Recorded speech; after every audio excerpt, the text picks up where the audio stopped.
Hello, my name is Shane Morris. I've been working on the Green Energy and Agriculture project, and my section that I've been working on is energy efficiency in Alaskan mariculture.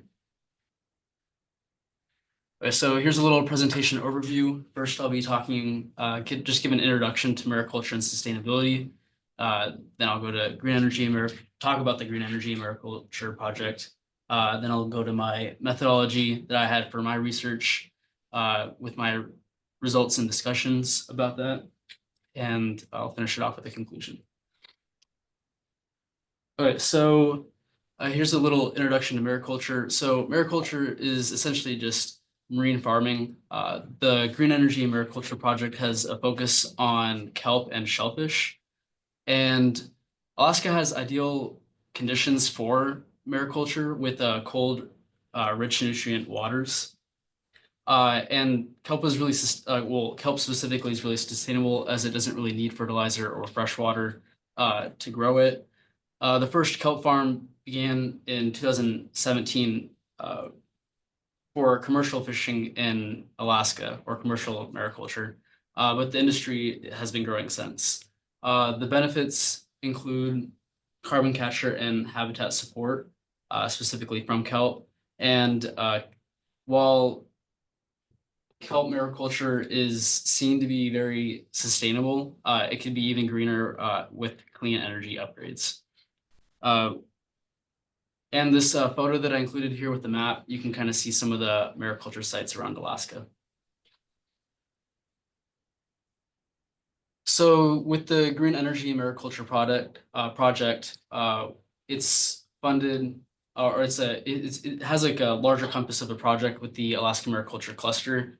There's a lot of components to it, like the like workforce development, equipment and technology development, and the section that we're working on is the Green Energy Mariculture portion of it.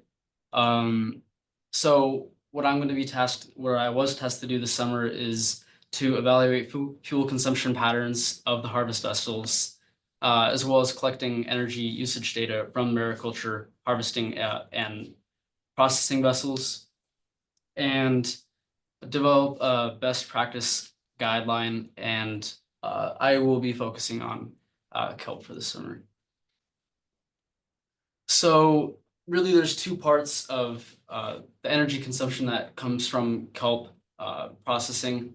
That's with the boats that will be used to like harvest the kelp, and then the facilities that use energy to process the kelp. So this box here on the left is a data logger that was developed before I started the internship, and it will log the data from specifically from a boat in Kodiak, and it can measure things like the RPM, longitude, latitude, ground speed over ground, and the fuel usage in gallons per hour. So so some of the data was already set up. So it's formatted. The data logger will interpret the data in hexadecimal bit data, and we can use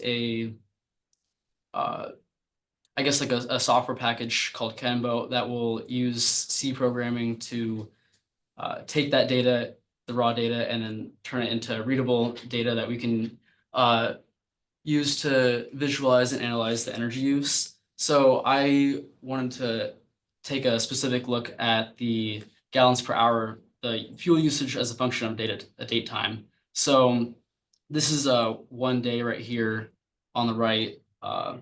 And you can see like throughout the day, we can see like how much fuel is being used. So when it comes to finding alternatives for green energy with the boat harvesting, we can try to interpret this data and see like how much fuel they're using, and then find alternatives such as a electric motor for harvesting vessels.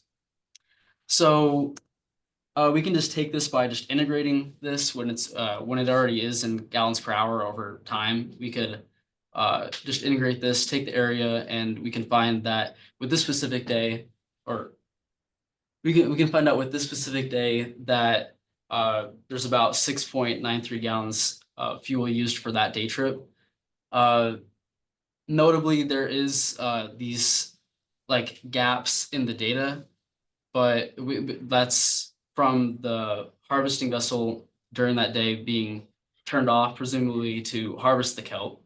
Uh, so what we have to do is we have to separate these blocks of data so we don't overestimate what what the fuel usage is for that day. Notably, though, the data logger takes a few seconds to start up when the boat is turned on after each period. So there's about like roughly 30 seconds of data and fuel that isn't being logged during in the data logger. So I guess the second part for the energy usage with mariculture and kelp is with the processing. So I had the privilege to go down to Homer uh, to survey and log all the energy usage that happens at a kelp processing facility. And this specific kelp processing facility, they had two different forms of drying methods. They had a high tunnel or drying tent and a smoker slash dehydrator. So uh, the high tunnel is just has a dehumidifier and a bunch of fans and some vents, and this will take about 24 hours to 30 hours to dry the kelp to be later processed and sold. Um, while the smoker only takes about like 8 hours to produce, both of them producing about 25 or 20 to 25 pounds of dried kelp. And then I also included a photo of the power meter on the side of the kelp processing building, and I'll talk about that later on the next slide. So with the kelp processing, we were able to conduct kelp energy audits and get the utility bills to estimate the energy and cost of the production of kelp. And then we can use this data to visualize real improvements. So we got pictures and noted every single component, electrical component or device that could be using power, and we just got the power labels. I was able to interpret that data using Python, and then I would present that into visual data that we can really see to like where we can make improvements. So with my results, I found out that the smoker dehydrator uses about 10 or about uses about 12 kilowatts per pound of dried kelp, while the high tunnel only uses about 4.2 kilowatt hours to produce 1 pound. And this is directly related to the cost. So we just got the utility bills and then use that multiplier to apply it to the amount of kilowatt hours that they use. And the smoker dehydrator uses roughly 3.2 dollars to produce 1 pound of dried kelp, while the high tunnel only needs about like 1.2.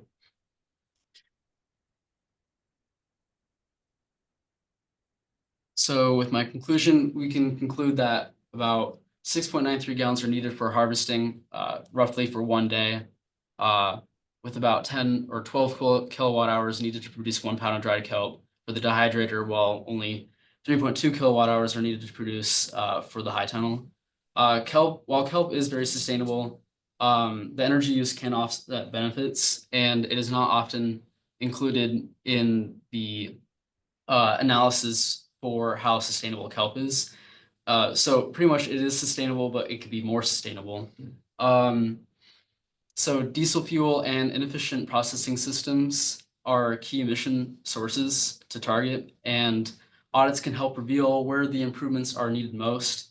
Battery, electric motors, and efficient drying systems can be used to reduce cost and emissions. And with that, we can move forward a greener energy to make it more viable and helpful for the long-term sustainability project. I guess other takeaways from the internship is I got to use coding a lot more, and I really enjoyed the field work that I got to do with like traveling down to Homer, even just like the maybe even projects or trips that weren't as related to the project itself that I was working on, like the trip to the solar farm or working with Chandler and Emma on the electric collar for harvesting kelp. I really enjoyed the field work and getting out of the office um, and just trying like new things with the research that I've been doing. But yeah, does anyone have any questions?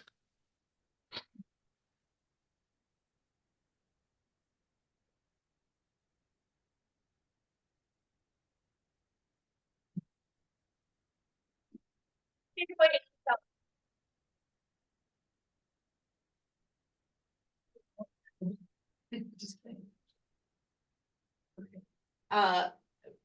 There are other regions of the world where they harvest kelp, maybe sometimes wild kelp or farm kelp, I don't know. Do you know, are other regions using electric boats to do it? Like Brittany? Well, that's the thing. I don't think so. A majority of the kelp that's harvested in the world is from China, and Alaska's pretty late to the scene of kelp mariculture. Uh, but not that I know of. It's a pretty new like industry, and with that, there's even less research on it. So I would say I haven't really seen much about like with other kelp processing companies or facilities that are trying to really try to electrify all uh their utilities for everything. So not that I've seen, but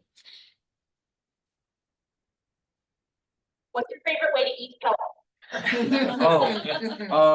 Barnacle Foods has a really good hot sauce that has bull kelp in it, so I'd probably say that's my favorite. Did you try raw kelp? Can you do that? Yeah, I had dry kelp from Kodiak, is it? Oh no, that was also from Barnum. Oh, Barnacle Foods, yeah. I had dried kelp, but not anything else, not like raw kelp.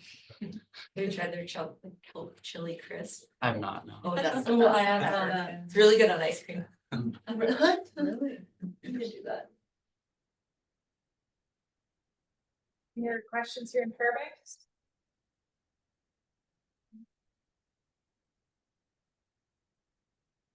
Tommy Sheridan said, super cool work. I think he makes a kelp pickle soup that people would do, right? So there's discussion about the best way.